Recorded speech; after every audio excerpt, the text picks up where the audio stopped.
Four sides of the ring. Four sides of the ring. Everybody out here got an opinion. Your ego shall die in the ring.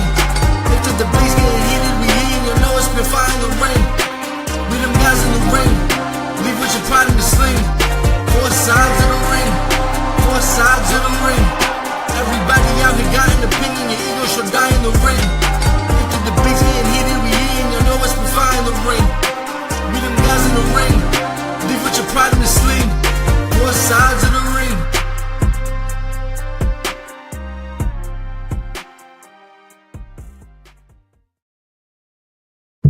How are we doing, everybody? Welcome to another action-packed episode of Four Sides of the Ring. As you notice, it is about 10:30, about an hour late than we usually start. I got a good reason. Actually, it's not a good reason. I just decided I wanted to go see Spider-Man because I'm a New Yorker. Peter Parker's a New Yorker. He's a Mets fan. I don't care about the Mets, but the Mets have orange and blue. You know, I like orange and blue because today's the 46th day anniversary of the Knicks being NBA champions. So, yeah, Knicks, Spider-Man, wrestling. Grapple, suplex, DDT, 1, 2, 3, pinfall.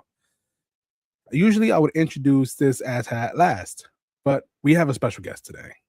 Since you introduced him, my right-hand man, the person who didn't want to come see Spider-Man with me because he decided he hates me, and he's a terrible person, and his beard stinks, and his mustache doesn't connect to his beard. Introducing the one and only, the Guru's Guru, the last keeper of kayfabe, Mr. Tino Sanchez. How are we doing today, brother? Hold on. First of all, right? Everything connects mighty fine, all right? What's going on, Ringsiders? It is good to be back. I am back on my 2-week hiatus. 2 weeks. I forgot about that. Yes, 2 weeks. Jesus Christ. Look, he introduced me as his right hand and didn't even notice. That's how you know he uses his left. Anyways, it is good to be back on this pod with the boys. I missed 2 weeks of action with everyone. That's too much introduction. That's too much introduction for you. We don't really care how you're doing. I gotta give you shit. You haven't been here in 2 weeks. Introducing a man I have been trying to get on this show since I've met him. I'm trying to get him to join Four Sides of the Ring. To my dying wish, my dying days, I will try. This man has been nominated for awards I can only speak of. He probably has a couple wins that he won't tell us because he's a humble man. He is one of the best wrestling minds that's not part of a wrestling creative. He's an innovator, man. He's really creative, and the things he comes up with it's dope. He recreates storylines and makes them better. And I can't wait to hear his opinion on this current build for Summerslam, because it has been a hot steaming pile of New York Mets, right? Wow. So introducing Booking Like a Mark, Steve. Now I'm playing Booking Like a Mark. How are you doing today, brother? You know, I'm filling in for Mike because he invaded my show. So let me just, ladies and gentlemen, welcome back to Mouthing Off with Mark, the only wrestling podcast taken over by Booking Like a Mark. How we doing tonight, boys? Oh yeah. Listen, I like that. This is Four Sides of Mark. So I'm gonna give Mark the full screen. I'm gonna let him ramble for an hour and a half. And we'll see how that goes. So, Mark, for the people who aren't familiar with you, tell the people a little about yourself. Who is Booking Like a Mark? Well, it's like you said, I'm a pretty humble guy. You know, I grew up watching wrestling. My brother, Rick 8-Bit, who you also see a lot of times in the comments, he's also on the show with me a lot. And we started watching wrestling when SmackDown hit broadcast waves because we didn't have cable. And so since 1999, over 25 years now of wrestling fandom. And I always liked storytelling. I was an English minor in college. So I'm like, man, booking is wrestling storytelling. My name is Mark, which is also the name of a wrestling fan. Booking Like a Mark. There we go. That was the birth of his first creative thought. That is and, yeah.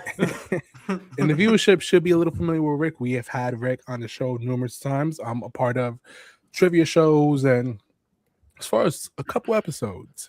So you guys met Rick and now you guys have met Mark. You got the thing, don't you? I want to get this over and done with. So I don't have to think about it for the rest of the day. All right, people, it is time to mark your calendars. Oh, is it that time already? You This know is what my it favorite is? segment. I love This it. is my least favorite segment. I woke up in a coach sweat this morning, like 1888. First time a chopper's ever performed. Oh, was that my intro? Is that the Yes, goal? yes. That's for you, my boy. Where's the cool lights and Ah, the cool you and got the me, cool buddy. and the cool board? And anyway, folks, we're on the fly, ladies and gentlemen. I just want to welcome everybody back to Marking the Calendar as Channel gets me set up here. This is the part of the show where we dig through wrestling history like your abuela digging through that junk drawer, looking for that one thing, and somehow walking out with batteries from 1986, an old dream catcher, and your social security card that you didn't even know she had. Every episode, we go back in time and ask, who approved this? Who survived this? And occasionally, when are you going to make your next move, bro? I've been waiting. Because everybody thinks life's about the next big moment, right? Getting the promotion, winning the argument, finally getting that shorty's number. But the big moment only grasps at attention. The next move is where you find out who somebody really is. Because getting the number is one thing. But what you texting her afterwards, that's where championships are won. Today we're going to stop the clock on July 30th, a date that gave us a wrestling war where The Rock had returned home and immediately had two families fighting over custody. The first Raw after episode 1000, where AJ Lee inherited an entire TV show and started booking matches like she'd found Daniel Bryan's name in her blocks list, and the SummerSlam where the WWE entered a brand new era. Then let Brock Lesnar pull up in a tractor so he could remodel the entire building without a permit. So let's tighten up those knee pads, charge up that old Nokia phone in our brother's junk drawer, and before you make another decision, ask yourself one question. Okay, now what? Because your next move better be your best move. Now, talking about move, let's move over to our first story in 2001 at the First Union Center in Philadelphia, Pennsylvania, right in the middle of the WWF, WCW, and ECW invasion. And at this point, the MTC fam has spoken a lot about this era, where we could all at least attest that wrestling had become the world's most dysfunctional family reunion at this point. Vince had the WWF, Shane had WCW, Stephanie had ECW. Those are three McMahons with three companies with one giant headache. And right in the middle of all that chaos, The Rock came back. After being suspended the night after WrestleMania, both the WWF and the Alliance wanted him. Vince wanted him back home. Shane and Stephanie wanted him to destroy it. It was as if The Rock had came from vacation with an immediate two job offers from members of the same dysfunctional family. And before he could make a decision, championships were already changing hands. Earlier that night, X-Pac defeated Billy Kidman for the WCW Cruiserweight Championship, meaning he was now carrying both the WWF Light Heavyweight Championship and the WCW Cruiserweight title, looking like he was skipping through alternate universes on a mission to assemble what Kenny Omega crafted in 2021. Mind you, y'all, this was all during a company war.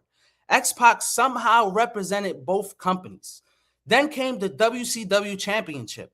Just 4 days after losing it to Kurt Angle, Booker T got his rematch in a no disqualification match. Before the bell even rang, the Alliance jumped Kurt. Rhino hit the gore, and the entire locker room emptied. There was chaos everywhere, but Kurt was still fighting back. He was doing his thing right until Stone Cold Steve Austin hit him with a stunner. Booker regained the WCW Championship, and the WWF's biggest former hero was now helping WCW's champion defeat a WWF star. Everybody's shirt had said one thing, but their actions had said something completely different. And then came the decision everybody was waiting for. Vince stood in the ring, Shane and Stephanie stood across from him, and The Rock walked down the aisle with the same swag of a 2018 Yeezy release. Shane reached out his hand, and Rock shook it. And for 1 second, it looked like the Alliance had landed the biggest star in wrestling. You think The Rock had chosen WCW, but you thought wrong. Trash. Rock dropped Shane with a rock bottom. Then on sheer principle, he laid out Vince too. Because how dare they assume just because he chose the WWF, it would suddenly meant that they were cool. He officially stood with the World Wrestling Federation, but on his terms. There was no long speech, no dramatic announcement. There was almost a handshake, but there wasn't. Just action. He made the best next move possible, and it's the one that he made for himself. He didn't come home with his dick tucked between his thighs, man. He came back with a 12-pound nutsack on his own terms. And that move fast forwarded him 11 years into the future to 2012 inside the US Bank Arena in Cincinnati, Ohio for Raw episode 1001. Where just a week earlier, the WWE celebrated legends returning to the squared circle. D-Generation X had reunited, The Undertaker appeared, AJ Lee left Daniel Bryan standing at the altar to become the new Raw general manager, CM Punk attacked The Rock, and it was one of those nights where so much happened, there had even been a small pyrotechnic fire in the arena before the broadcast. So as we look at it, last week was legends, weddings, history. This week, we had somebody burning the goddamn curtains. And the first person who had to explain their next move was CM Punk. At Raw 1000, Punk had attacked The Rock during The Rock's confrontation with John Cena. So on Raw 1001, Punk had to come out to explain himself. He said The Rock had disrespected him. The Rock cheated the reigning champion like he was secondary. And Punk refused to stand quietly while somebody walked into the show and looked past him. The attack was not Punk losing control. In his mind, it was Punk taking it back. And that's an important distinction because anybody can do something shocking. But was his best move an emotional mistake or the beginning of a new version of Punk? Punk didn't apologize, y'all. He didn't retreat. He actually doubled down. This man had been WWE champion for more than 8 months at that point, and he still felt like everybody was waiting for somebody more famous to enter the room. The whole situation was like being an employee of the month for 8 months straight. Then The Rock visits the office and your boss asks you to take the picture. Nah, Punk didn't want to be standing beside the attraction. He wanted everybody to understand he was the attraction. But Punk wasn't the only person making their first move in a new role. This was also his future wife's first full night as Raw general manager. And AJ Lee walked into that position with power, unfinished business, and an ex-fiance who had recently been abandoned at the altar in front of the entire world. That is not a conflict of interest. That's the whole interest. Daniel Bryan confronted her, and AJ responded by putting him in a match against Sheamus. Then the WWE Universe had selected a street fight to be the stipulation. So 1 week after getting left at the altar, Daniel Bryan had to fight a 6'4" Irishman with no disqualifications. AJ wasn't running Raw. AJ was using company resources to process a breakup. She was in a position where one argument too many could land you in a street fight while you thought you were on a lunch break. Sheamus had defeated Bryan after a physical fight that spilled all over the arena. Bryan got launched onto the entrance tray. He tried to use Singapore canes and steel chairs, and it still ended with him eating a bro quit.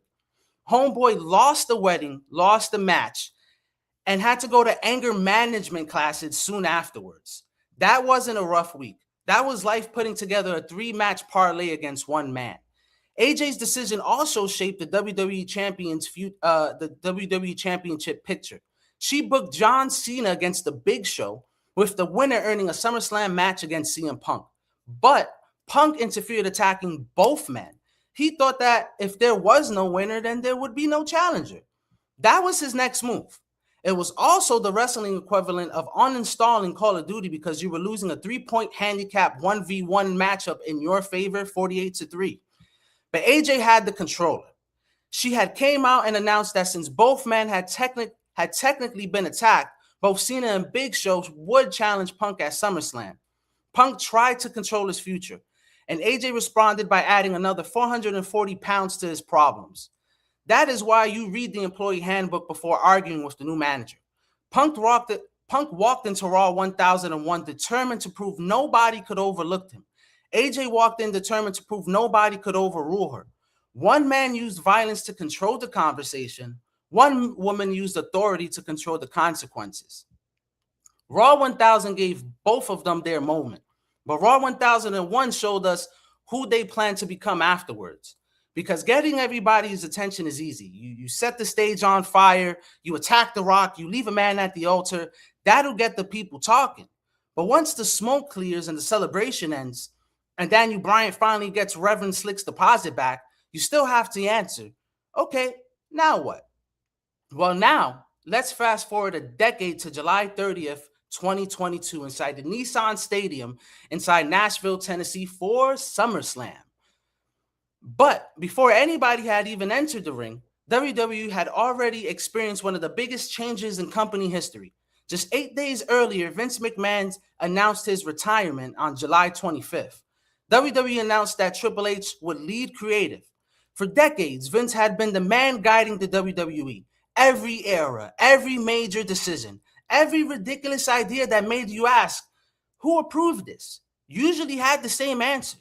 Then suddenly, he was gone, and Triple H had the keys. Now, Triple H had only taken over days before SummerSlam. Most of the card and its rivalries were already in motion.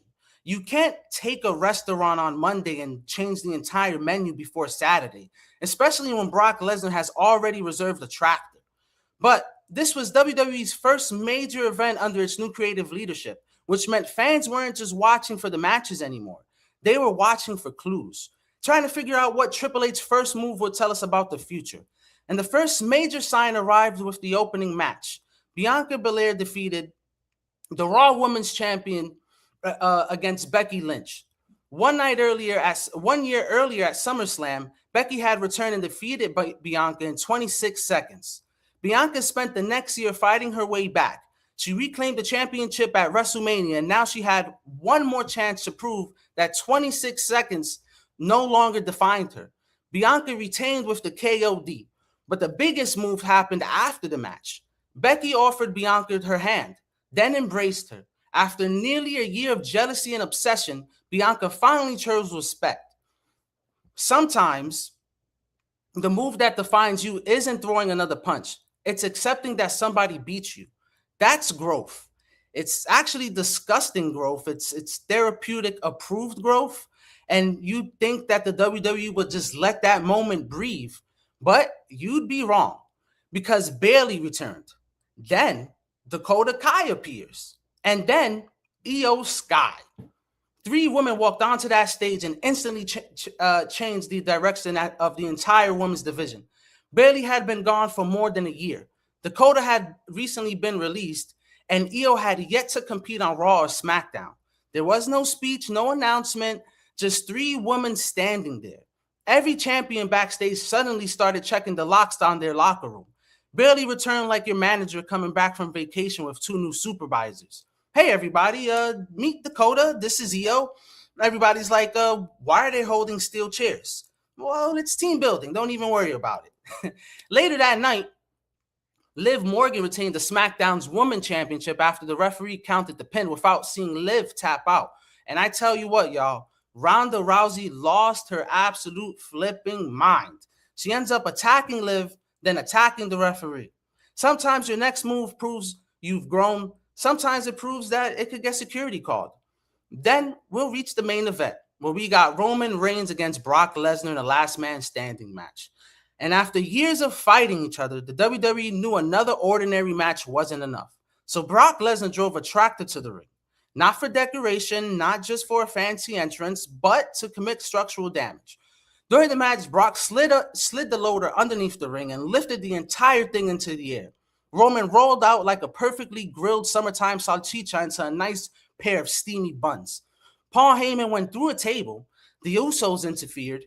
Theory actually ended up trying to run with the Money in the Bank briefcase, thinking he was about to steal the undisputed WWE Universal Championship.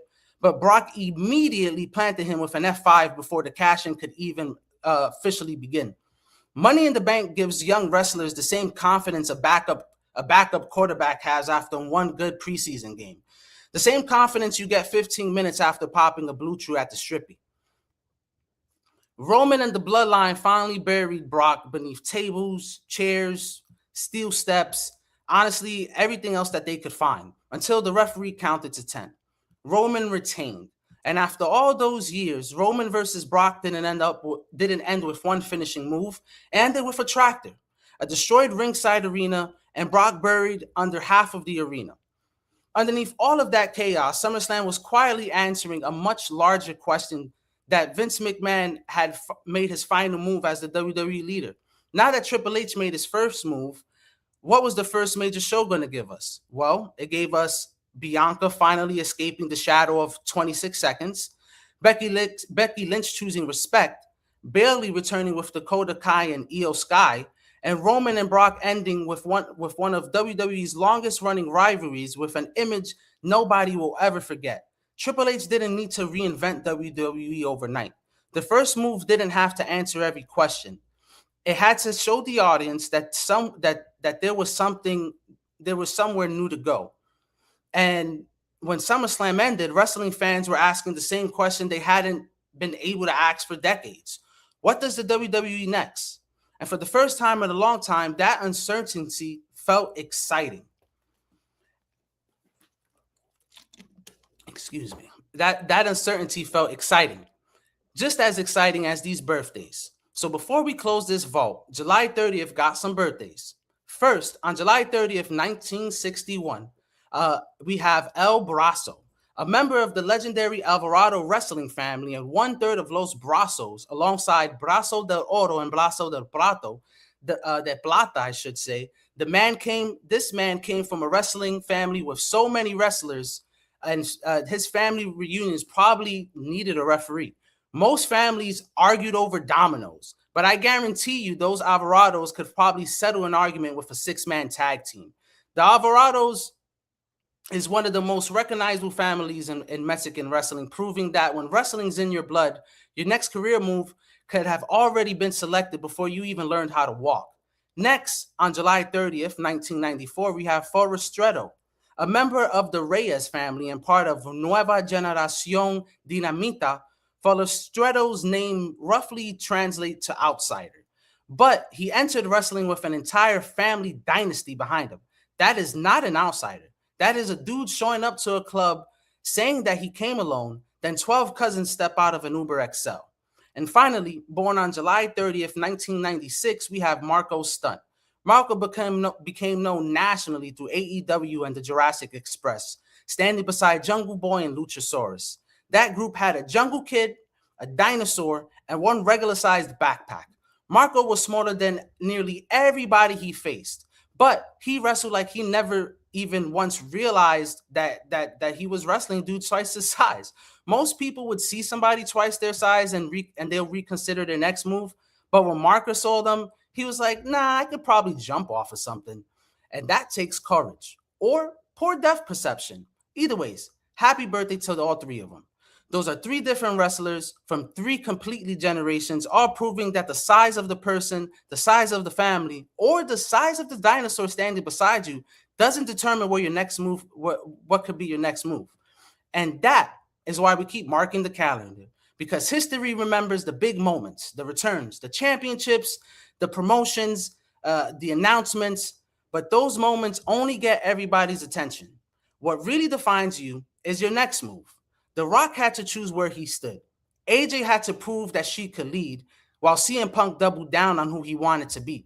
And the WWE stepped into an entirely new era under Triple H. Those are different people, different generations, with the same question. Okay, now what?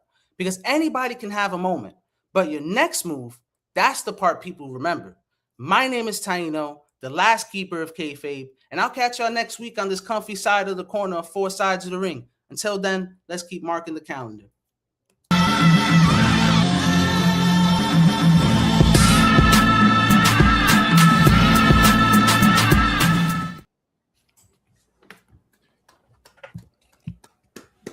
Yo, man, you threw me off so much. When you broke out the bottle of water halfway through telling us Triple H took over, I thought you were just going to do it.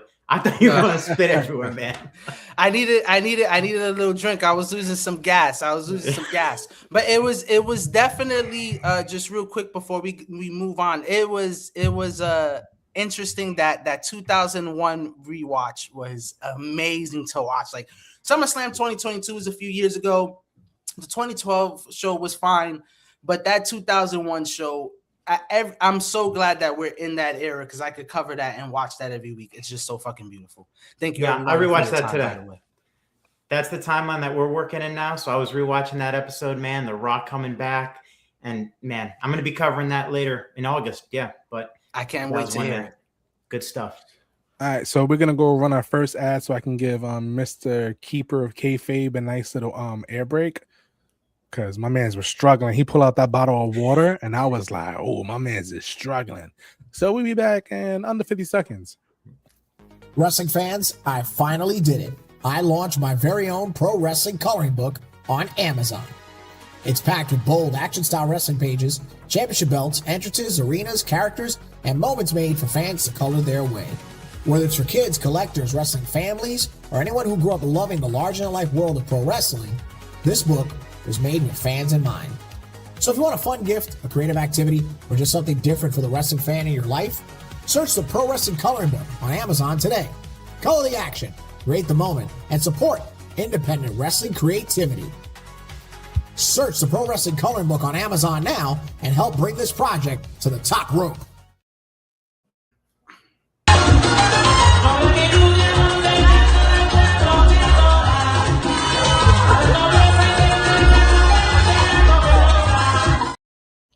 How did that get in there, man? These My ads. favorite part about that is you got the bad guy just look at me, point, and just keep walking. that's my favorite part of that video. I love that. Bro, it's the night was hilarious because Tino, there was $2 Jack Daniel shots.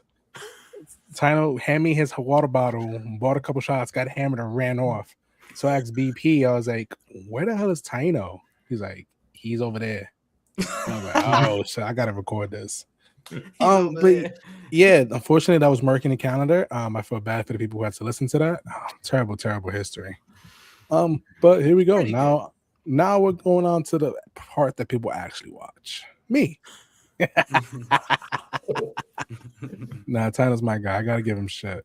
I was nice to him earlier in the week, and he told me to go F myself. So that's not true. That is that. This past Sunday, it was AEW Redemption. They started an hour early, but they finished at the same time they usually did. Oh yeah, you know what I mean. It was. You know what I mean? It was a lengthy card to say the least. Lengthy is not even the word, my boy. And I have this right up here. Let's see. Let's go through order if I remember the order. I didn't see the buy-ins, so we're not gonna go rush through the buy-ins. Maya's World versus I forgot her name. Sheeta. Mm-hmm. We have a new AEW Women's Champion in Maya's World. And we have a new AEW National Champion in Andrade. Mm-hmm. The Bullet Club Gold match. I actually didn't see who won that. Oh, the Bullet Club Gold lost. They lost to the War Dogs. I remember. Yeah. The Blue Combat Club got involved for whatever reason. For honorable people, they're really petty and nasty individuals. Blue Combat Club. I love that. Yeah.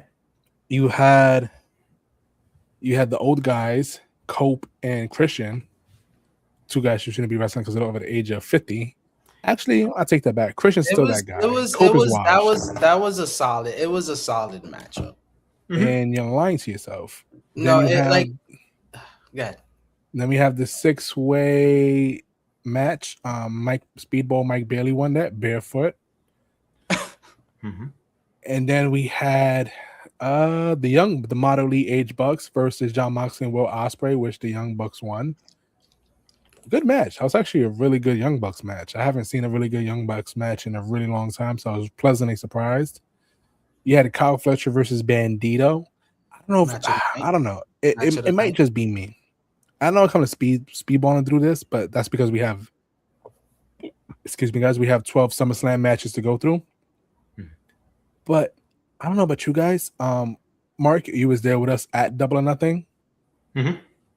I'm kind of out on Bandito because he was spazzing and twitching during his match against Swerve.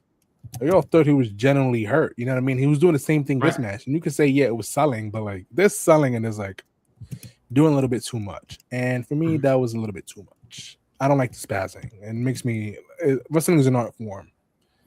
You know what I mean? That's something you don't have to oversell. But other than that, incredible match. Fletcher retained. we had Thekla versus Willow Nightingale. We have a new AEW Women's Champion. It's like Willow took 3 months off. She took a 3-month sabbatical, dropped the TBS Championship, and just leveled up with the AEW Women's Championships. I will say real quick. I'm really glad seeing Willow win the strap. She had a really good championship celebration last night on Dynamite. Got really emotional on the mic. Mercedes Moné came out, and I'm really looking forward to towards their matchup. Got real personal, real quick in there. And I'm sure those women will steal the show at what is it, All In coming up? So yeah, looking forward to that. Just wanted to say that really quickly. No, you're good, brother. That was a really good match. I was really surprised at the thing. And one of the matches I don't want to talk about is this guy. It was the Painmaker Chris Jericho versus Tommaso Ciampa. I didn't care for the match. I don't care for Chris Jericho. I'm not gonna lie.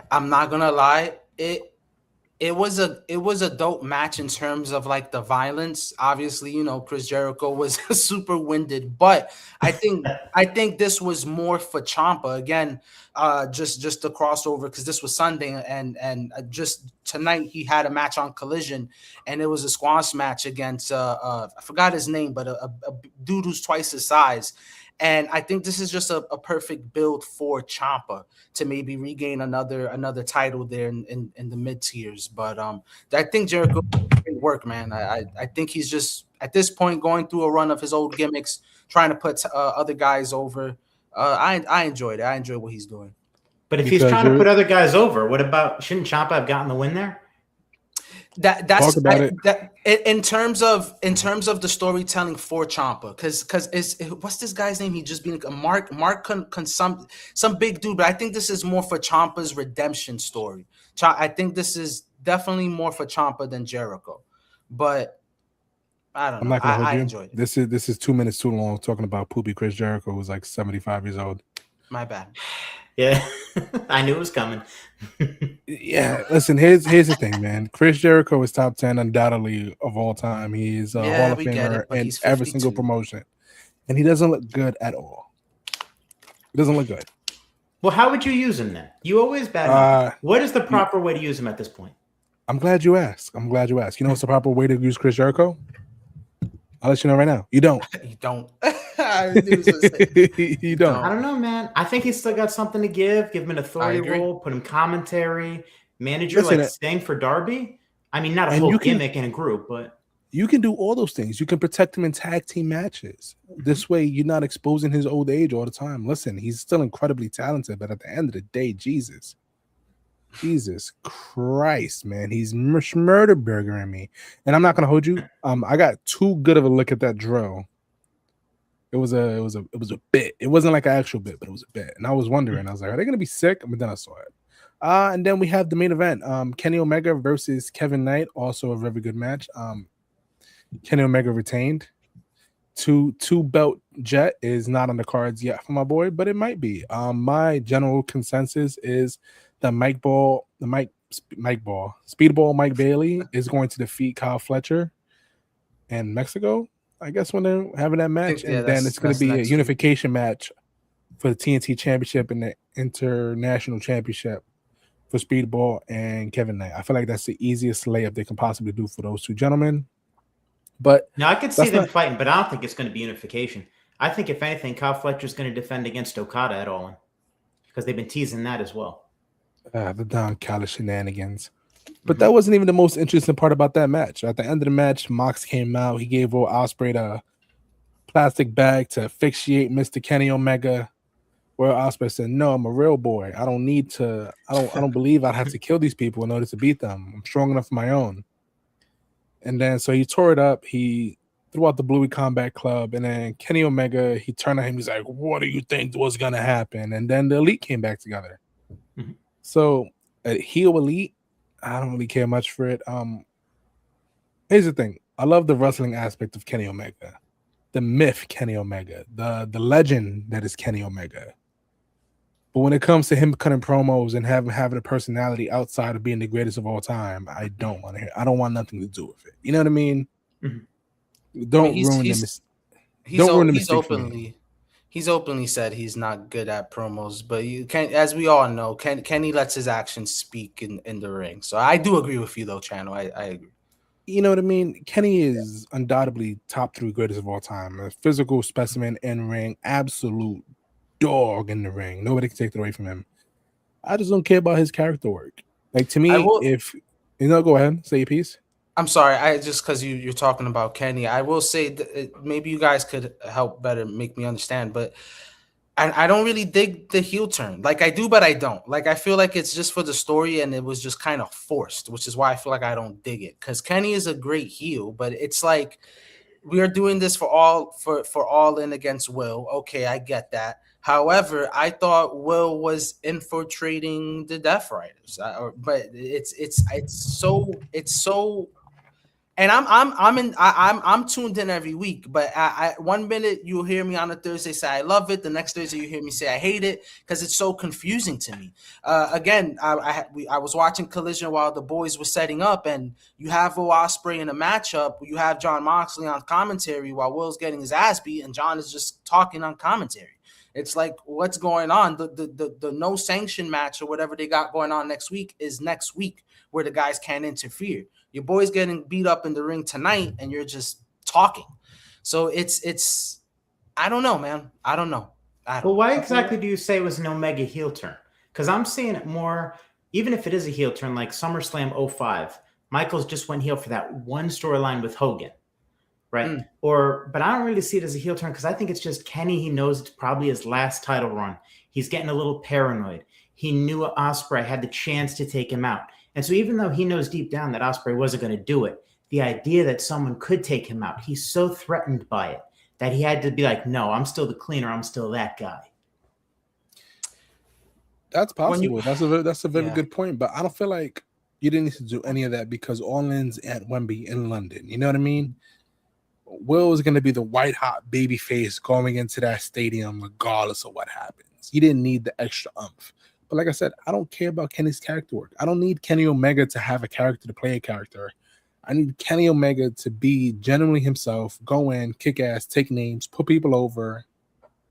And that's it. That's all I want from Kenny Omega. I don't care about anything else about Kenny Omega at all in any capacity. I guess what I wanted to see, like I guess I didn't want to see the old school bad guy versus good guy kind of thing. I wanted to see like the two faces of AEW, like a past era against current era, like go at it instead of like they're gonna boo Kenny out of the building because now he's doing bad guy tendencies. I don't know, but either ways, whether if Kenny is whatever he's portraying on the microphone, I'm always excited to see him in the ring, and they're gonna kill the show either way. So they're gonna kill it.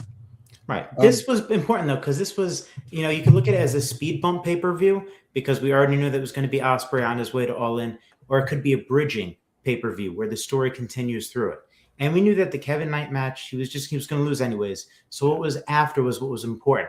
And I know we don't need the story, but there's a lot of people who complain AEW doesn't tell stories. So that's at least correct. We have something, right? This is their main event story. They're putting time and effort into it. We may not agree with the decisions they're making, but I want to at least applaud them for telling some story. And that's fair. That's good for you, taking the higher road and appreciate professional wrestling. No, that's a fact. Me, I'm just a cynic. I hate it all. I hate it all. So, little nod to AEW. The Motor City Machine Guns are officially all elite. Mm-hmm. So shout out to the boys. Now we're waiting on the New Day. Talking about the New Day, they dropped the video earlier this week. There were 2 unicorns in a circus with chains around their neck. And enough was enough, and they broke free. Not only did they break free, they gave a nod to another unicorn with a broken horn, Grayson Waller. And I thought that was nice and beautiful and wonderful to give a nod to their former New Day member, Grayson Waller, on the way out, while Grayson Waller's back in NXT, cussing out the Young Guns on the roster. So, were you guys appreciative of the nod to Grayson Waller as I was? Yes, it was a big nod to the E and a subtle nod to Grayson Waller. Listen, man, we see what we see, and I saw them appreciating the third member, Grayson Waller.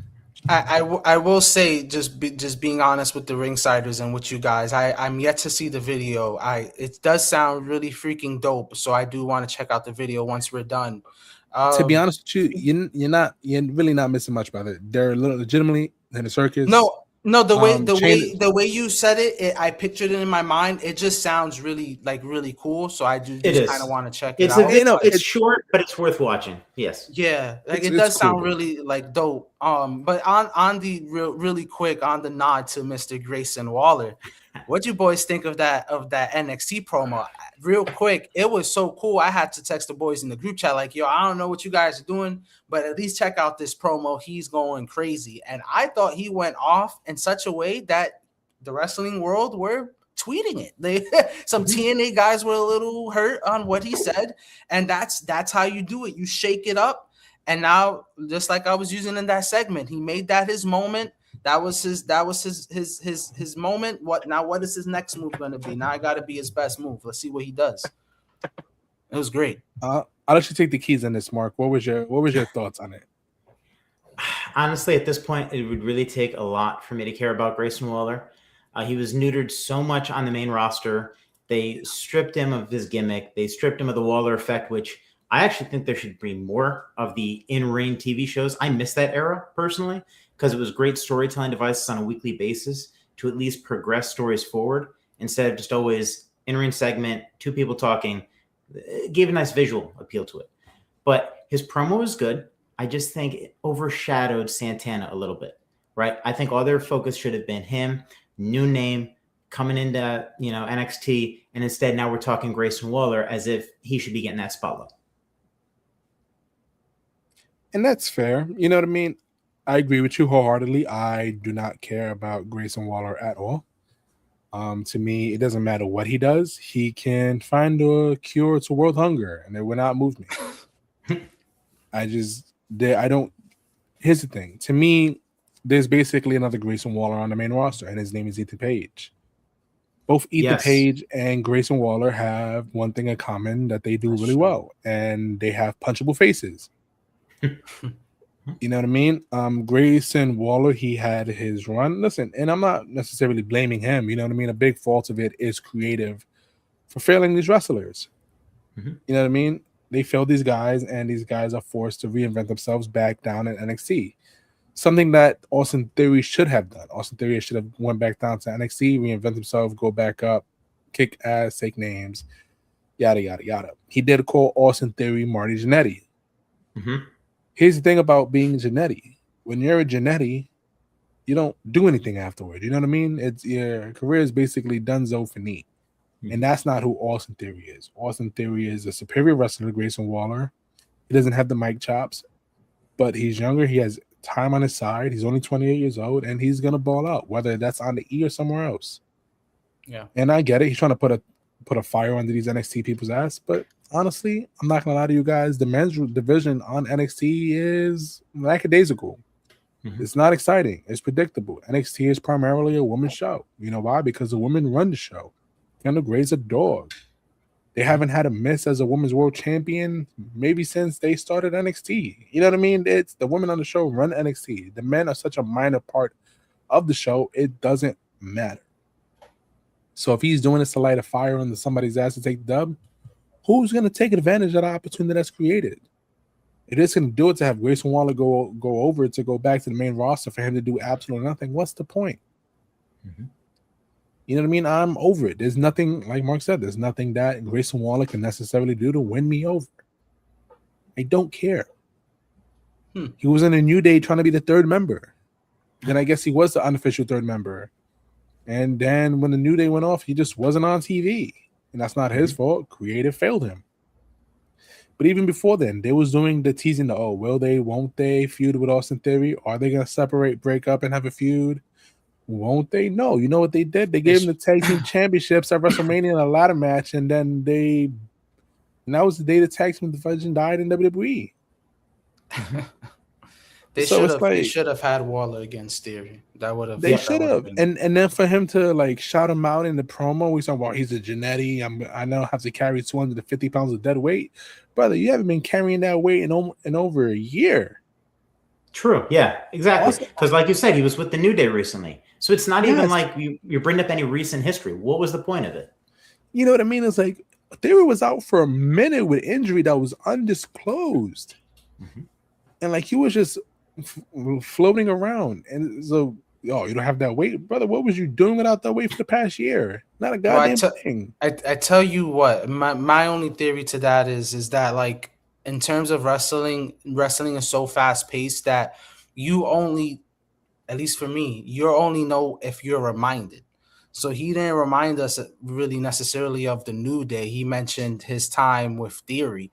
And again, us being the wrestling junkies that we are, we kind of know what's up. But for like maybe the generic fan who just tunes in every now and then, who's not really that, they're like, yeah, there we go. Yeah, what New Day? When was he with that? You know what I'm saying? Unless you bring it up, you won't remember. But I do agree with what you gentlemen are both saying. And I will say, I guess as I was caught in the moment. I'm not gonna back down on that. I thought the promo was great. Like I said, I'm excited to see what he does with that. Whether if he thrives in NXT or if he gets another opportunity to the big leagues in Raw or SmackDown. And if that happens, obviously that would be the last true test for Waller.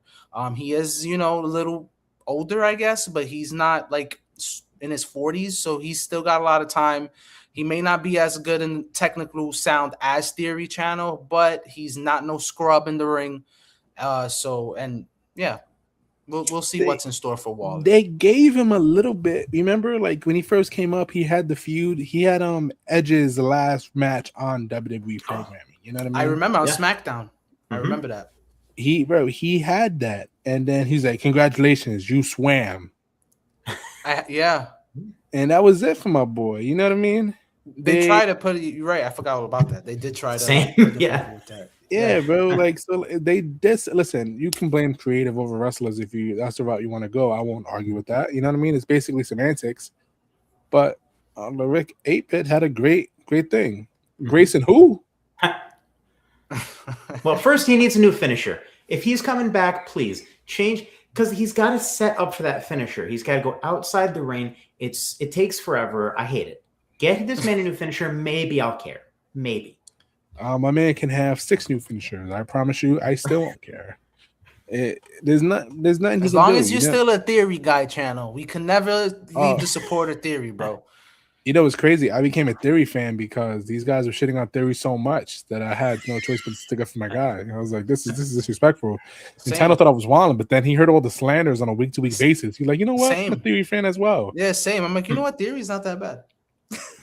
Honestly, Theory's biggest thing is whenever he gets a little bit of a push, his past indiscretions always resurface. I'm not going to mention what they are.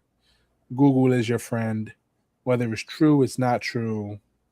No, none of my concern. But that's one thing that always hinders Theory whenever he gets a little bit of a push. True. So, other than that, I don't really care about Grayson Waller's promo. More power to him. If anything, he's taking away the spotlight from somebody who can desperately need it down in NXT.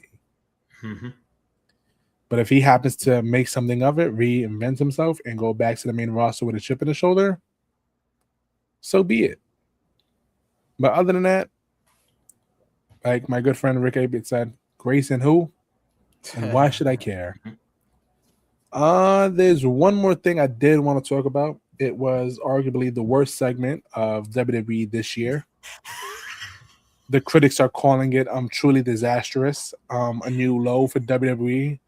They have called for Triple H's job immediately after the segment. Mike was defending it at first, but then he rewatched it with all his rose-tinted Danhausen glasses on. Then he realized how terrible it was. You had a Joe Hendry Danhausen concert live. And it was miserable. Who wants to start with how bad this was? Any takers? I'll give it to Mark. He said, "Oh no! Oh, you want it? You want it, Tina? No, take it.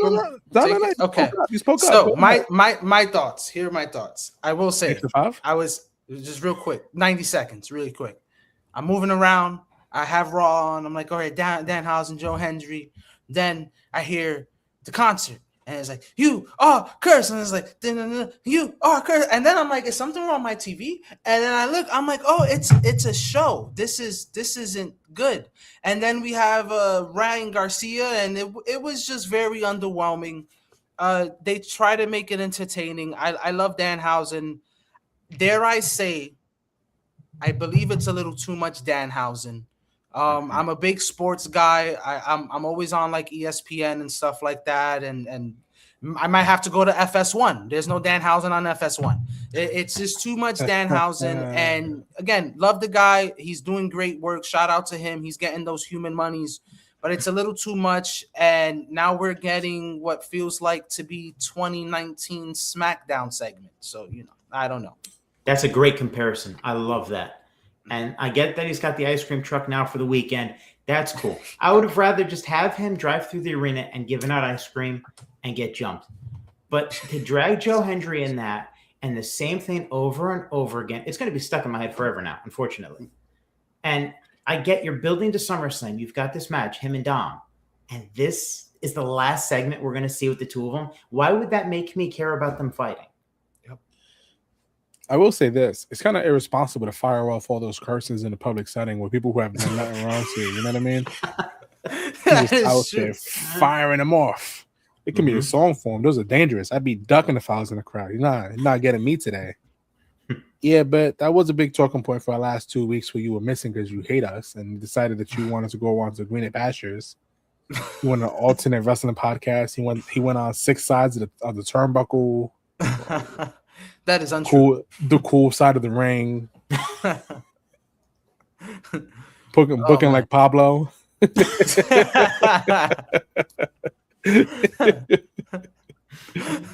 Yeah, I'm over it. I think we have one more ad to get into before we do have to get into our SummerSlam thing, because I do want to talk about that Danhausen Dom match. And I know it should feel like a thing because you're working with the hottest guy in the company, but for some reason it just doesn't sit right with me at all. So we see you guys under a minute. What's up, my fellow bad guys? Just when you thought we were down bad on the merch? Nah, we just made a power move. We've officially stepped into a big arena, and now you can find us on ProWrestlingTees.com. Randy came through clutch, and now it's time to level up your drip. Dive into a world where every pinfall, every suplex, every promo lives on through what you wear. From the legendary 3-count trivia to the iconic bad guy wrestling designs, we're bringing the heat like never before. This isn't just merch. It's a statement. It's the culture. It's you. So don't wait. Pull up to ProWrestlingTees.com, look up 4 Sides of the Ring, rep the squad, and unleash your inner champion. Don't forget, tell him the bad guy sent you. I told the guy at H&R Block, the bad guy sent me to do my taxes because he's fiscally responsible. So, yeah, we're about to get into our SummerSlam preview, gentlemen. Are we doing margarita matches? Because I've been waiting, man. I brought my margarita. Let's go. Unfortunately, you might need more than that to get through the SummerSlam both nights. Really? So we're going to start with Saturday. We have the triple threat. We have the 6-man tag, the Usos and the Fatu. Ironically, they're all Fatus versus Keys, Knight, and Solo Sikoa. How we got here is the Bloodline of Bullies. They were trying to bully on Solo. LA Knight, he's the new faction guy. Whenever there's a faction to go against, he goes against them by himself, absolutely dolo, and he recruits people. And this is what happened. They try to get Solo back on board. Solo said, "I'm a real boy. I don't need you guys in my back pocket." And apparently, Royce Keys and Jacob Fatu were roaming the streets of California together for the past 20 years. I didn't know that, but I think that's an interesting tidbit. For me, I guess this is not a margarita match. I guess it's kind of exciting, want to see what the guys do. What about you guys? Margarita match, yes or no? And who wins? It's not a margarita match for me. I'm actually pretty excited for this match. Who wins? I got the Usos and Fatu. And what about you, Mark? We'll see. SummerSlam traditionally was the biggest party of the summer, and one year it was even the biggest blockbuster of the summer. I want to convince you guys that this year it's the biggest feast of the summer. So I'm going to talk about every one of these matches as if it was a fine meal at a steakhouse. And I can compare this 6-man tag match to the salad that you start with. Okay, we've been dealing with the bloodline for years. We know the salad's going to have lettuce. Okay, the only difference is every so often you'll have a couple of different vegetables. Maybe you'll have some cheese, and you'll have a different dressing. But we've seen the bloodline go over and over in feuds like this. They're probably going to win, so they look strong with Roman the next night on Raw, and we'll forget this happened by the next PLE. All right, I like that. I like agree. that. We're gonna do Fatal Influence versus Nikki, Brie, and Paige. This is my margarita match. I'm not gonna lie to you guys. I'm probably gonna walk away as soon as they throw this on. 2 6-people tags on a single night is medical malpractice. I'm not gonna lie. That's hilarious. There's no stakes involved. It's malpractice. Funny enough for me, this match is not a margarita match. This is just like your classic era versus era match, right? You got the Bella Twins and Paige against Fatal Influence. That's a nice thought process. That's again, I love those type of matches, and I think this is more to solidify Fatal Influence. You established the new generation over those legendary woman stars, and it just built something new for Fatal Influence. They came into SmackDown hot. Now they take down the Bellas and Paige at the second biggest PLE in WWE and just kind of built from there. So I'm kind of interested in more of the storytelling, I guess, more than the in-ring. I'm looking at it like a shrimp cocktail, Shrimp cocktail you'll have at any steakhouse is very basic. You'll have your 6 shrimp. The only difference is how spicy is the cocktail sauce, and is there going to be a twist to it, right? And in this one, I could see the Bellas turning on Paige because they lost the tag team titles. And then we get the Nikki and Brie run that we were going to have before Nikki got hurt. I could see Paige going off, challenging whoever wins the women's title. And that moves us forward for the next couple of months of storylines. So technically, I'm picking Fatal Influence. Okay. We agree on that. Yeah, I can see Fatal Influence going over.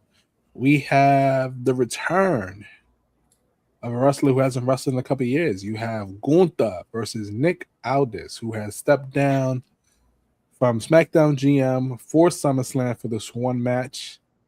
I'm not going to hold you. Gunther's been getting testy with everybody. And Nick said, not on my watch, buddy. And basically kept antagonizing. Nick snapped. And we have this match. This isn't a margarita match. This is my first exposure to Nick Aldis, the wrestler. So I'm kind of looking forward to see what my man has left in the tank. If you guys aren't aware, he's also married to WWE Divas legend, Mickie James. So I want to see what Mr. James has in the tank. And this is not a margarita match for me. Mark, I'm going to start with you. What is this for you? What meal is this for you? So this is that fancy dish on the menu that you can't pronounce, and you don't know if you're ever going to get it again, right? We got all this coming in out of retirement, semi-retirement. He may switch over to full in-ring return, right? And then we could find a new general manager on SmackDown. They could just be testing the waters, or this could truly be a one and done. I'm going to pick Gunther because he's lost all momentum and he needs the win, but I wouldn't be surprised if all this at least looks good and it snowballs from there. It's like Ric Flair and Undertaker at WrestleMania X8, right? We knew Flair was going to lose, but it was an interesting match and it led to more storytelling later. Because Undertaker was like, yo, bitch, I beat you, and you're still my boss. Now do whatever I want, Yeah, I agree 1,000%. I also have Gunther getting the dub over Nick, and much like Chano, I don't have much exposure to Nick. I guess the only difference for me is this on Tuesday. Actually, I YouTubed him against James Storm just to get a little something on what Nick could do, and Nick is good, man, and Nick is still young. I believe he's younger than Gunther, and this is just another classic case of a wrestler GM going back to wrestler. We've seen it with Daniel Bryan. We've seen it with Sonya Deville. We've seen it with AJ, who I mentioned earlier. It's pretty cool to see, and I'm excited to see what Nick has and to see if Nick remains an on-screen wrestler. That would be really, really great to see, I think. Here's a heads up. TNA is very, very subtle. And whenever they see WWE doing something with some former TNA guy, they put a lot of that shit on YouTube. So go look up on TNA his run as Magnus, as TNA champion. They had a lot of good matches, man. I think he actually had AJ Styles' last match in TNA. Okay, yeah, I only seen his I seen his NWA work. Like I said, James Storm, and I seen another match against Trevor Murdoch. But again, that's different kind of style. So I will definitely look into that. Yeah, that's really dope. So we have Gunther all around the board. We have Liv Morgan versus Io Sky. We got here because at the Queen of the Ring finale, it was Liv Morgan versus Io Sky. Obviously, they didn't give it to Liv Morgan to go challenge another world champion. So they gave it to Io, and they decided to run it back for SummerSlam. And I have Liv retaining because I feel like we've seen an Io World Championship run, and it's not really exciting. This would be Liv's first title defense. Yep. What's Mania? People blame Liv. Oh, you're not retaining. Listen, take it up a creative.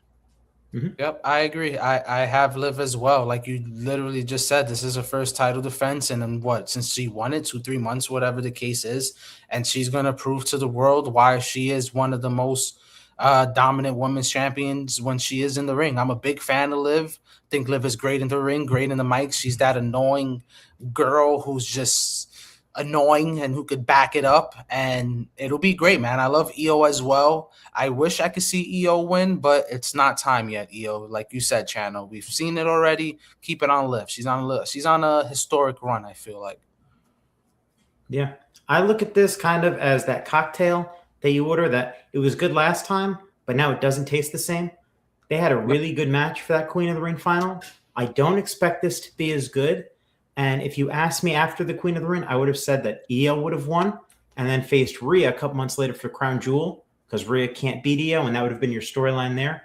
But with Rhea being on the shelf and this being Liv's first defense and Raquel just winning the women's IC belt, I think you want Judgment Day looking strong. So I'm with you guys. I think Liv is going to retain and walk into Raw as champion. That just makes the most sense. I do believe Stephanie Valkyria returns at SummerSlam because they do got to run it back for the title, but a little more activity for her would have been nice. Now we have the co-main event, which is honestly this might be the opener.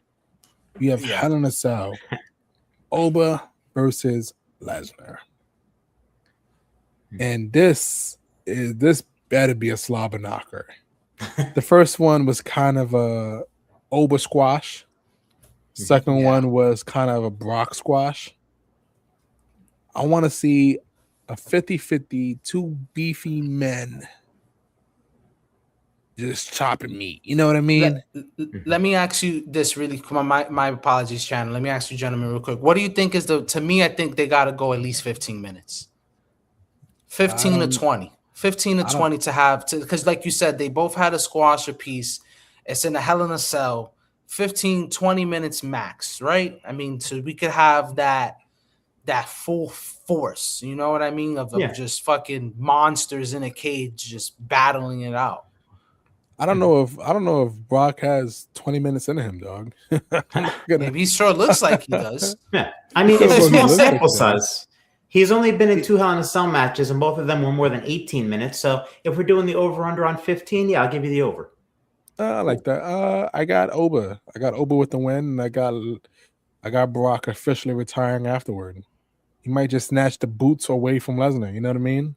Nah, man. I agree with you with Oba winning. I definitely agree with that. He cements his status as like a main force, a main event force. But I cannot see another taking off the gloves, taking off the boots. I can't see that again. I don't know if he retires. Maybe he retires like low key, but no big show or fiasco. We just seen it a short number of months ago. If you lose, walk away, and we find out later. It might be a more obvious way. He might lift Oba's hand afterward. Mm-hmm. That's exactly what he did for Cody in their trilogy that ended at SummerSlam a few years back. It was a physical one, and then all of a sudden he raised his hand, and we didn't see Lesnar for months. Mm-hmm. This might be it. This might be it for Lesnar. What about you, Mark? Before we forget what kind of meal this is. Well, do you guys like seafood? Yes, I do. All right. Well, seafood's kind of pricey, right? So this is a nice set of bacon-wrapped scallops. All right. Lesnar, right? We know it's very rare, like good seafood. Oba, very rare, once-in-a-lifetime athlete here. They fought twice. We liked it both times. And now we're going next level. Now we're wrapping the bacon around it in the form of that Hell in a Cell, right? I think that Oba's got to win. Otherwise, all of this was useless. If we come into this whole storyline and Brock Lesnar beats Oba 2 out of 3, what was the point of any of it? So it's got to be Oba. That's a very good point. I think I'll be very confused. I'll be very confused. I'm gonna make you hungry by the end of this, man. We went from booking like a mark to cooking like a mark. Okay, that's right. Coming this fall, you're gonna have Mark making new recipes and cooking a nice little apron for you guys. Low key, I actually sent a lot of ideas. Now been off with Mike. He was going through an identity crisis and he wanted some new feedback. And I sent him a bunch of ideas because at one point I was going to do cooking like a mark as a show. And I was going to be like, oh, so-and-so, they're in the freezer, man. They're cold. And this person, they're heating up. We got them on the stove. Oh, I fuck with that. I like that. That would have worked, man. Maybe nice one day it will come, you know? A nice little ASMR thing. Oh, yes. With the grill. Yeah. That actually be really fire. So we have the main event of night one to draw on night one to the close. We have Pepsi Phil versus the Cody Rakeem Rhodes. The Coldlander. The Coldlander for the undisputed WWE Championship. We got here because somebody took out Cody. I don't think they ever announced who did it. It was Gunther. It was Gunther at the start of the show. Yeah. Oh shit, it was Gunther. So beat the shit out of him with a car. Yeah, should have hit him harder. So you had Gunther taking out Cody, and Sammy was like, "What it got to do with me?" And then Anna Pierce was like, "I got somebody for you." And we're in Chicago. I was like, "Oh my god, it's Pepsi Phil." Pepsi Phil defeated Sami Zayn for the WWE Championship, and that's how we got here. And Phil told Cody, "Say when." And then Cody said, "Summerslam." And he said, "Okay, buddy, let's hug and shake hands." And that's how we got here. Obviously, this isn't a margarita match. This is one of the two main events for the weekend. I have Cody Rhodes winning his 4th WWE Championship. Oh man. Yeah, bro. This is gonna happen. Oh, bro, this is gonna happen all year. Cody's gonna have short reigns for the rest of his career. Nah, man. I think. Telling you. All right, Tano, put him in his place, man. Yeah, put him in his place. So for me, I think it's just too soon to take the belt off of Punk. I think Punk retains that title by like any means necessary. I think we see a potential heel turn in CM Punk. Maybe not a full heel turn, but he does something in a heel tendency. I think something either night one or night two, there's going to be something big, right? This is the biggest event PLE wise until WrestleMania. There has to be something big besides a winner and a loser. There has to be a turn. There has to be something a little bit chaotic besides the Hell in a Cell match for night one. It has to be something crazy. And I think we have CM Punk retaining. Maybe there's a moment where Cody's about to win and Punk hits him with a low blow, because that's been a pretty consistent thing with wrestling lately. It's been a lot of low blows. So again, I just disagree with you on that channel. Obviously not a margarita match, but I have a different winner in CM Punk. I wouldn't be mad at it. Right, well, I mean, it's exactly what we were talking about earlier with Hangman, right? You know, I said how I feel like his storyline is that he kind of is towards the end of his career, knows this might be his last reign. He's a little bit paranoid. I see the exact same thing with Punk. Right? Yep. We never really explored what it meant to him to lose to Roman, because he showed up the next night and then took his little vacation. So now he's going up against Cody. He may feel deep down, man, I don't know if I can compete with the best of today's generation. I couldn't do it with Roman. I can't do it with Cody. And I could see him, just like you said, you know, going heel. I compare this to a baked potato. You know, it took a little while to heat up, but we knew we were going to get it eventually. And it's all going to come down to what we add to it. Sour cream, butter, chives, right? What are they going to add to this? On the surface, it's just face versus face. There's got to be more to it. Yeah. And it's funny you say that, because it's so true. You just reminded me of Friday on SmackDown when they had their little promo. Cody said it. He said, "Hey, no one in that locker room could hang with me but you." And I'm gonna be honest with you guys. Channel popped in my head because I've kind of felt like him. Because in my mind, I'm like, Punk, really? Punk? He's still up there? Like, you know, he's older. He missed a lot of time. This, that, and the third. And like you just said, man, it's by any means necessary, and Punk needs to prove that, yeah, I'm 40 whatever years old, but I'm still the best in the world. So I agree. Listen, I will say if Punk beats Cody clean and Roman beat Phil clean, that means Roman Reigns can beat Cody Rhodes clean as a whistle. That means actually absolutely nothing, and that's really stupid math. And you can stop sucking Roman's cock anytime now. I can't. He's my tribal chief. I agree. He's the tribal chief, man. Do what he does what he commands me. Man, I may leave before night 2. Damn. We have night 2. We have Penta versus Chad Gable. Well, Chad Gable finally fulfilled the prophecy of becoming Intercontinental Champion. He did that great work as El original El Grande Americano. And will he be rewarded with the Intercontinental Championship that has felt lackluster since WrestleMania when Penta defended in a ladder match? Penta had I forgot he did. Damn, yeah. It was a pretty good match. I'm not gonna lie, bro. I'm looking forward to this matchup, bro. We got Penta against Chad Gable. I think that's gonna like steal the show in terms of like in a technical standpoint. Both nights, but both of those guys are just amazing in the ring. And again, night 1 we have Brock losing to Oba. He's the hometown guy. Night 2 you got to give it to the hometown dude in Gable. Let him win that title. Prove that he's finally a top guy with a champion, and it doesn't hurt Penta, man. Penta's over.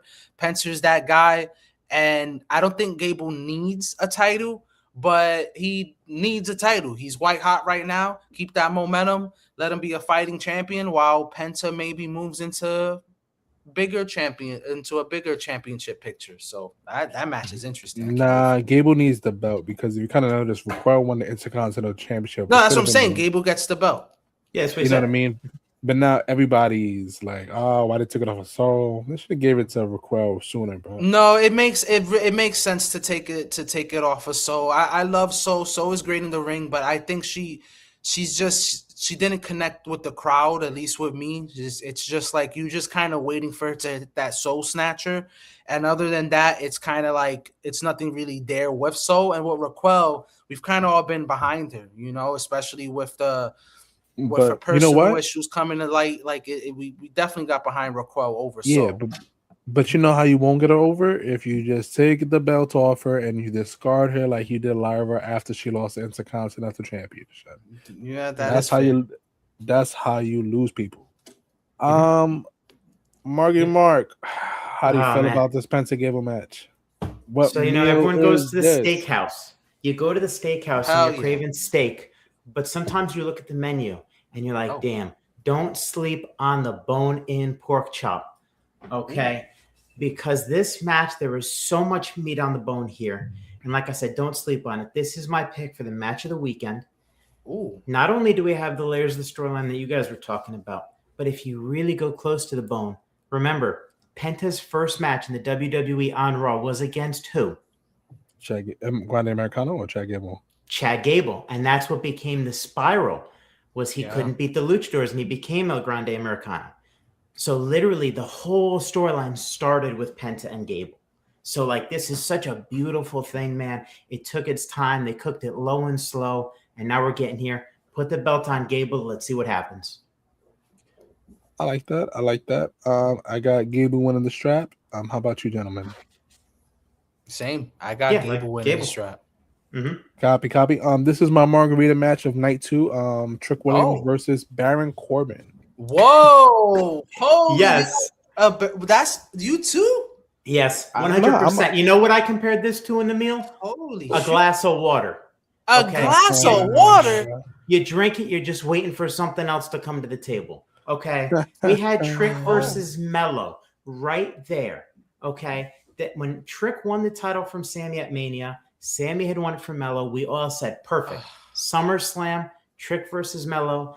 They teased it, and instead, all of a sudden, Baron Corbin comes back, and he's slotted in that spot.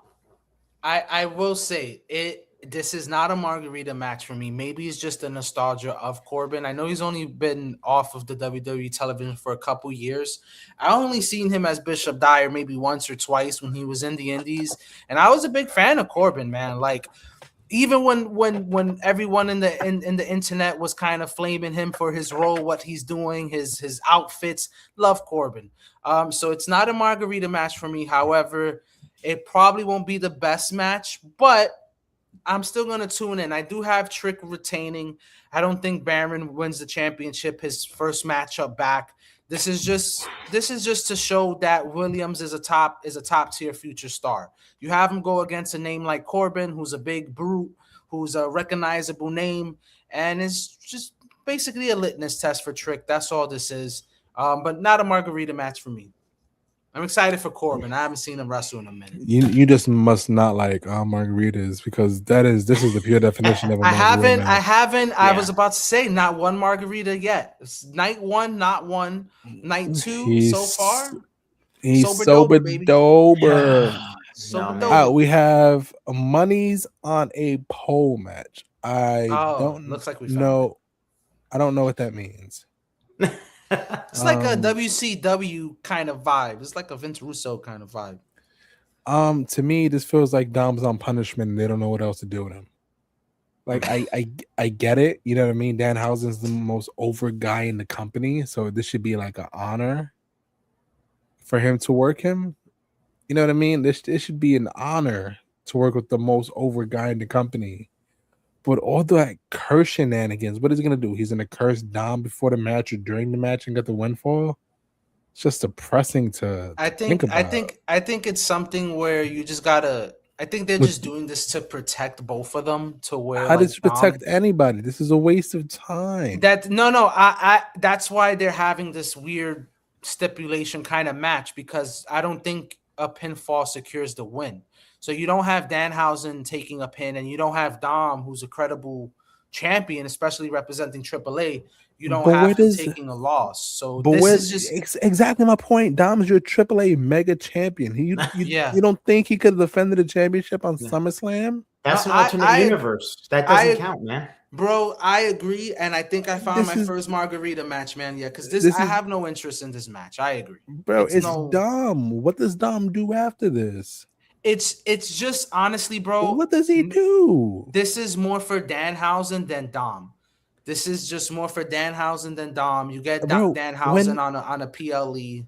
That's it. Bro, when Danhausen was wrestling Kurt Wilson and Mike Mizanin on SmackDowns, I was like, yeah, that's fun. These are quirky guys. But like, bro, what are we doing?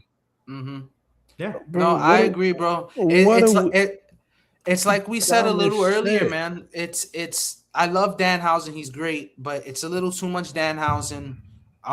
Maybe have him in a month. Maybe show him twice out of the 4 weeks, out of the 4 shows. You know, but every week now on PLEs on Sports Center, it's a lot. Maybe if this was a match for the title, we'd be a little bit more invested because we know Dom is going to win. I don't know. Bro, he's going to curse Dom, bro. It's going to be disgusting. All right, Mark, what kind of water is this? To me, this is tap water, no ice, no lemon. Yeah. No. So, but speaking of water, just for those of you keeping score at home, my pick is Trick over Baron because that bum ass don't make me happy, but seeing him lose will. So, but for Danhausen, I compare him. I'm cooking you this beautiful meal, right? We got steak, we got pork chops, all this good stuff. Danhausen is the ketchup on the table. You know, we've got all this good food. It doesn't need any condiments, cooked perfectly, but it's there for the kids. And the kids will pour that shit on everything and they will eat it up. And us adults will just say, okay, I don't need that. You enjoy. So Danhausen's kind of like, it's going to be, Dom's going to climb up. Danhausen will be like handcuffed outside the ring by JD or some stupid thing. And he'll curse Dom. Pyro will go off in the corner. Dom will fall, get crotched on the top rope. And a mini Danhausen will climb the pole. Bookmark it. That's my pick. It's so funny because every time I just have to say, bro, that the ketchup reference, I always get shit for it because I put ketchup on everything. Right. And there's some adults who enjoy that still. See? Just like Danhausen. You know why? Because you're a child. You know what can save this match for me? I love that. This can save this match. Bring Cat to Minnesota. Mm-hmm. Ironically, bring him to Minnesota so we can thank the Timberwolves organization for giving themselves for fucking Julius Randle, who they salary dumped to the Brooklyn Nets. Fucking Back in New losers. York, baby. I got Danhausen winning this match, and this is 2 margaritas. Yeah, I'm on my second one already. It's my first one right there. Yeah, it's just, I don't care for it. This is my third margarita match. Finn Balor versus Sami Zayn. Mm-hmm. This It's is number one bread. contender for the WWE Undisputed Championship. Sami said, "It's my belt, and I want it now." He didn't get a championship rematch. I don't know what's going on. I don't really have nothing to say about this match. I genuinely does not care about this match. 3 margaritas. Hey, Sean, this match is a waste of time. Dom should be defending as a AAA champion. I respect Danhausen. Sounds like somebody who's afraid of being cursed. Since he is over, but I don't need this on my SummerSlam PLE. Mhm. And Rick 8-Bit said, take the belt off a Trick because he's going to be Mr. Money in the Bank. God, no, I can't deal with Trick as Mr. Money in the Bank. Charismatic as hell, but that man can't wrestle to save his life, and it's tiring. Yeah, that's a bad take on Rick. I'm going to talk to him later about that. That's awful. Oh, sorry, Rick. I just got you in trouble, friend. I kind of want to breeze through this one real quick. So Finn, Sammy, what kind of meal? Margarita or not? Finn Sammy is bread. Okay, it's just filler. It's just there. Just munch on it. Sammy's probably gonna win, but I'll actually pick Finn because I hate Sammy. I agree with everything you just said. I have nothing else to say. Literally the same thought. You guys are haters. I am a Sami Zayn truther. We have No, I want Finn to win, but yeah. We have a 5 or 6 person ladder match to become the new interim WWE Women's Heavyweight Champion in the ladder match. Mm-hmm. Watch the 5th person be Rhea Ripley coming back from cleared from injury and just win that as well. No, I think the last person's being announced on SmackDown. I think they're having the last match to compete and get in. Well, you know who's the match? No, I don't. It's announced, but I don't remember who it is. That's fine. The Sammy hate. Sammy will win and go on to win the title back. The last real Sammy fan is here. I'm right there with you. Sam and Sean appears. So far, I just pulled it up for as you just mentioned. They don't announce the next person tomorrow night. So far, we have Chelsea Green, Charlotte Flair, Jade Cargill, and Tiffany Stratton participating in this matchup. All right. So who wins this match? Shit, bro. I want to say Chelsea Green because I love Chelsea, but I know that's kind of out of the realm of possibility. So give me Charlotte Flair back at the realm. Give me Charlotte back as that main staple. Maybe we get a little jealousy from Alexa, and they I don't know, they go at it or something. But give me Charlotte. Same, yeah. I think Charlotte. I call this just the sampler. You don't even know what you're ordering. You could get mozzarella sticks. You could get potato skins, man. It's a little bit of everything, but it's just a placeholder anyways. It's an interim title, so put it on Charlotte. Mm-hmm. Yep. If it's an interim, it doesn't really matter. Give it to Chelsea. Have it like 4 on the championship. You know what I mean? That'll be good too. Have them fight for the belt. They both 2 girls. They unstrap the belt up top. I think it would. Ooh, picture this. It falls to the floor, and then somebody puts Chelsea through the table at that moment, and she just happens to land in the title.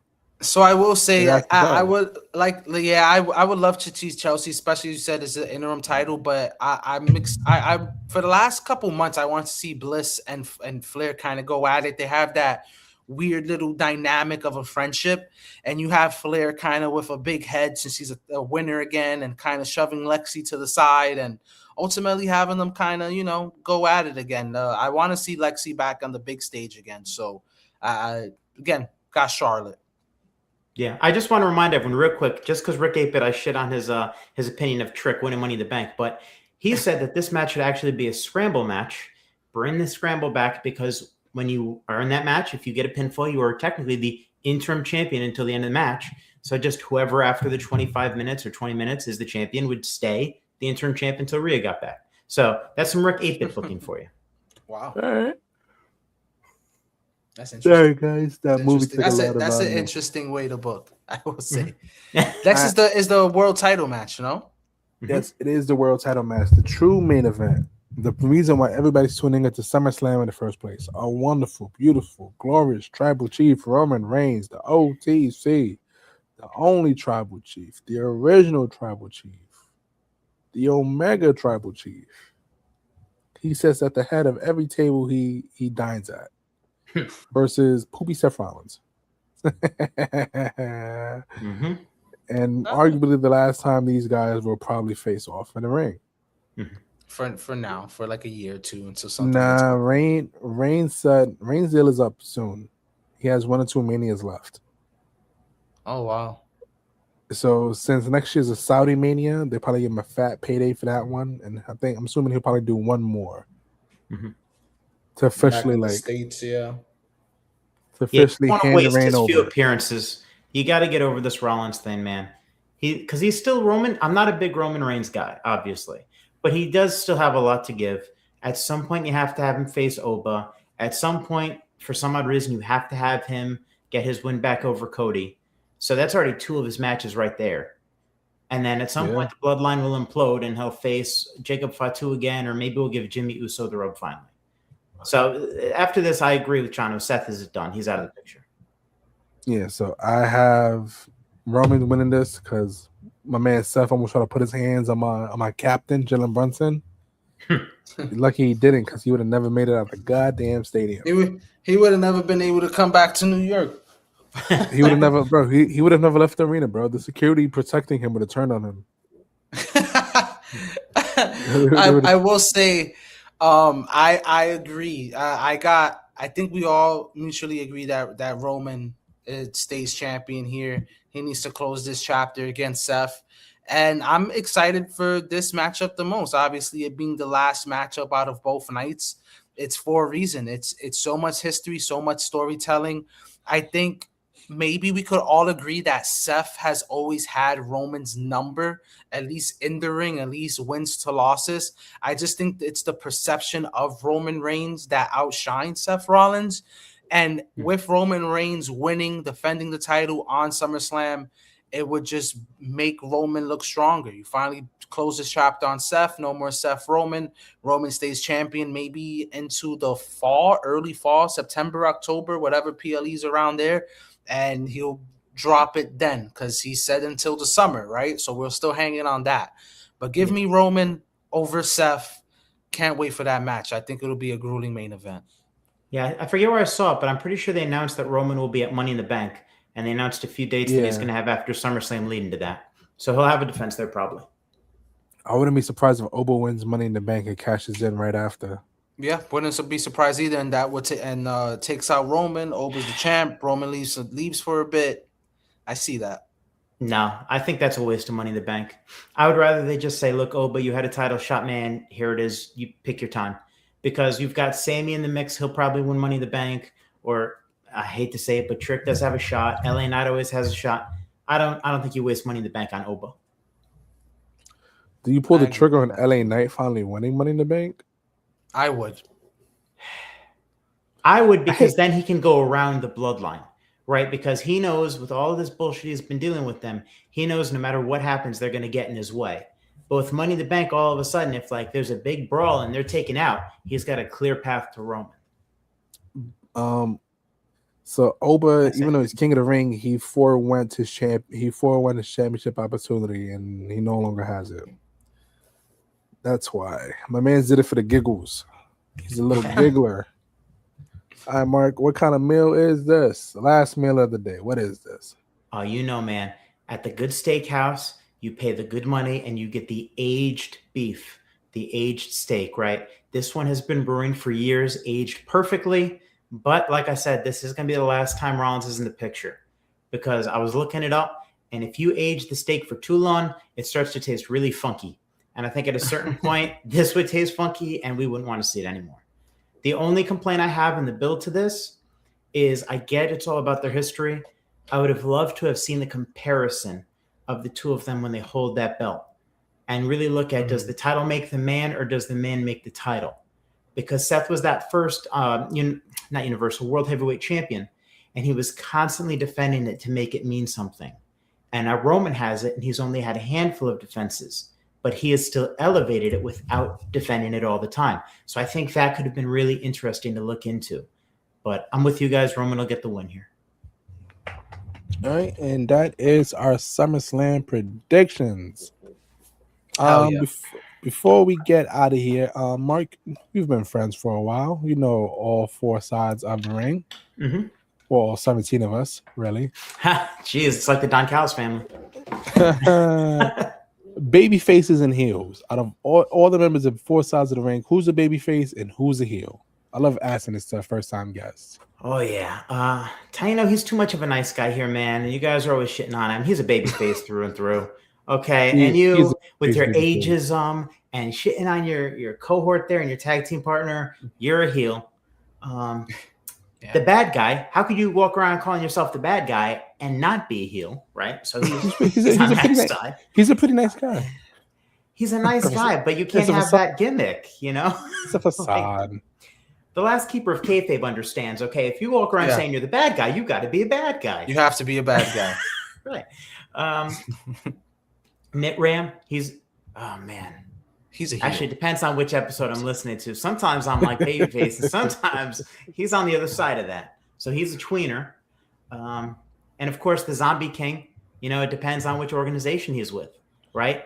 Where is the Zombie King wrestling? He's everywhere, man. He's holding championship gold, babyface, heel. I don't care. Let me hold that thought. Where's the Zombie King? August 29th, here's the hit TCW. He will be at the House of Turf Indoor Sports and Training Event Center in Farmingdale, New Jersey. Get your ticket. What is this? August 6th, TCW Taproom Takeover. I don't know. My man's is doing. I'm pretty sure it's here somewhere. I don't see his name. Yeah, but his name is the one with the small captions. But guess what? Oh, yeah. He's gonna be a big time motherfucking winner. Oh. You know why? Because that's the Zombie King, and he's taking over all of New Jersey, all of the East Coast, into the nation, into the world. Zombie King is after you. Four sides of the ring is after you. We're coming through those ears, baby. That's what we do. Make sure you check out Zombie King. Channel just has those dates up. You check them out, whether if you're in Township, New Jersey, and you're nearby, or if you all the way in fucking Maine. Put the lobsters down. Come to Jersey. Check out Zombie King. Tickets are $20. That's it. And in about 15 minutes, when Tyner closes his eyes to go to bed, he's about to go one-on-one with this guy. Well, see, this is why you guys always want me to be a producer. And ladies and gentlemen, in the podcast game, that's called a setup. See, I set him up to do that segment, right? I'm going to get Mark to work for us. Or basketball and alley. And by the way, on that poster, he's facing Robbie something. He is on that poster. Oh, yeah. Listen, Robbie the Poopy. He's going down, baby. Listen, I'm gonna have to pay an investigator to get some life-changing dirt on Mark just to get to produce the show. Jesus. Get his tax returns for the past 7 years and find. You won't find it. Send anonymous audits to the IRS. Blackmailing. All right, Mark, where can the people find you? So for the first time ever, Booking Like a Mark, this is season 3 we're on, and we are on YouTube this year. So last year you guys were kind enough to show the cold open for that first episode of the season premiere. And our next episode will be in a few weeks. We'll be redoing Summerslam 2001. So watch the first one, get caught up on the story, and you'll be ready for our next episode. Fuck yeah. Nice. What's the social media handle they can find you at? At Booking Like Mark. Not a Mark. I couldn't fit it. So just Booking Like Mark. Booking Like Mark. And listen, man, he has a wonderful creative mind. And it's honestly better than what Shenanigans and Shenanigans is coming out now. And it's better than anything Tino can do. You hear my man be struggling over here drinking his bottle of waters. I'm joking, my man. He's a good dude. I love Tino. I just got to give him shit. I'm invited him to the movies today. He told me no. I'm sorry, folks. It was too far. All right, it was a little too far. I was tired. No, we know the truth, man. He was at home. He was just Spider-Man in it a different way. That's probably a fact. Oh man, Tino, where can the people not find you? You can find me at Wait. I want to know where the people can also find you. You can also find my man's in the name. On a Friday. Nice.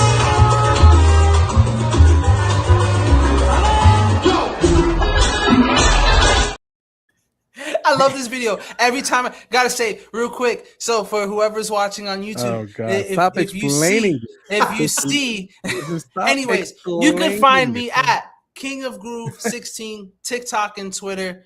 I'll be here next week. I promise.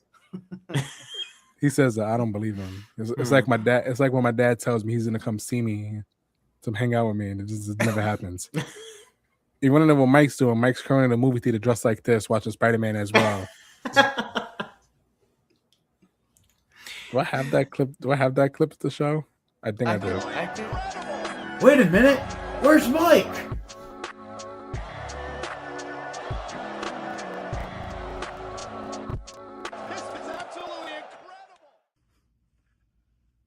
What's up, Mark? Surprise, buddy. You're in Connecticut, and I'm here in Arizona. As usual, Mark, your ego has gotten the best of you. Your ego has gotten the best of you. I mean, Mark, you wanted to host this show about WCW on YouTube, and you have the audacity to ask Rick 8-Bit to come down and help you out? Well, Mark, that's just the opportunity I've been looking for. Mark, the storyline is finalized with WCW. And the title of the thumbnail does read booking, but it reads booking like a mic. I do not believe what we've heard. So that is a tad bit. He was not. He was doing Shane McMahon. So if you go back, I know he was doing Shane, but it looks like him. No, if you want to see The Rock, our next episode, the cold open, I'm going to rope my girlfriend in to be Lillian, and you will finally hear what the Mark is booking. Okay. It's actually mad funny and dope. And you can find me absolutely nowhere. I don't want to be found. You can find all of us at 4Sides OT or on X 4 Sides of the Ring on Twitter, TikTok, YouTube, MySpace, MSN, Gmail, Yahoo, fantasy football. Want to join the public fantasy football TC, the 4 Sides of the Ring, 4 Sides of the Ring public fantasy football. It is a 32-man guillotine. It's only a $3,000 entry fee. Don't you worry. No. Listen. Since it's 32 men. 32-man guillotine league. It's gonna fill up quick. Oh yeah. And we're gonna have a miserable time doing so. There's gonna be a $25 budget. Oh, is that human monies or what? No. All right. So a guillotine league is basically the person with the lowest score gets eliminated, and the whole entire roster goes up for consolidation. Yep. Oh, So wow. you usually have a budget to go pick up your players. Instead of $100, it's gonna be $25, and we're gonna see how fast that money goes. That's hard. Thank you. I was just making a Danhausen joke, but thank you for elaborating. Oh, listen, I'm happy to. I wouldn't be able to be in a league like that. No. Guillotine is not fun. It's very stressful. People it's getting more and more popular, though. I know a lot of people that started doing it in the past couple of years.